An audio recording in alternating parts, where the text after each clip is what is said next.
I'm eating blood. Count Dracula. Yeah, for your blood. Yeah, some lemon. First you get some lemon. Like this. Squeeze it.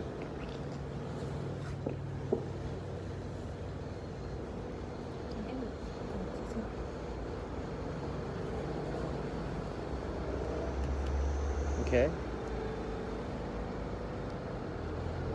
Take a bite. Oh God, I'm gonna die.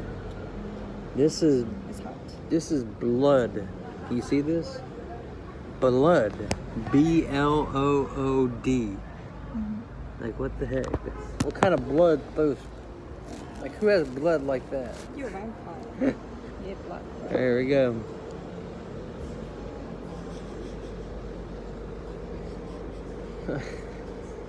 Is it gonna kill me? Is it poison? Is it a trick? Is it a troll? Are you trolling me? Okay, here we go.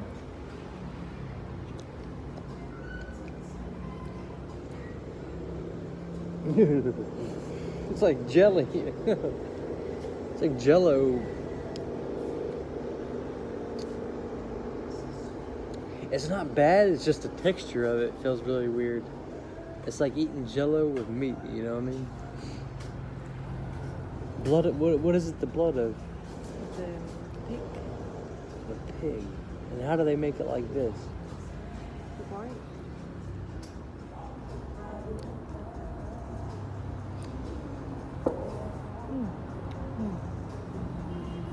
Love it.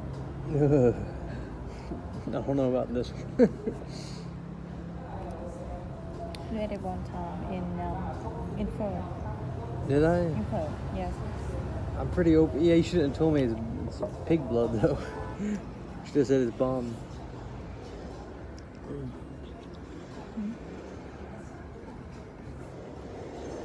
No, it's good. I can't do it. I'm sorry. It's okay. The taste is good. It's the texture, that Jello where it like Jello's in your mouth. Yeah, Vietnamese like this. Really? How do you make blood into a solid? It makes no sense. Blood is a liquid. You would have to freeze it. So how does cooking it make it? Well, I mean, yeah, it would solidify, I guess, but Yeah, blood outside from whole white as it become like this. how's that healthy though? How is drinking blood healthy? It's not kind of healthy. It's like proteins or something like that. But blood carries oxygen, and your white and red blood T cells and stuff like that. What nutrients are in blood? I don't know. It's But good. vitamins? I mean, I'm sure there's some vitamin K, D in there. Probably some iron, zinc. Should I turn it off?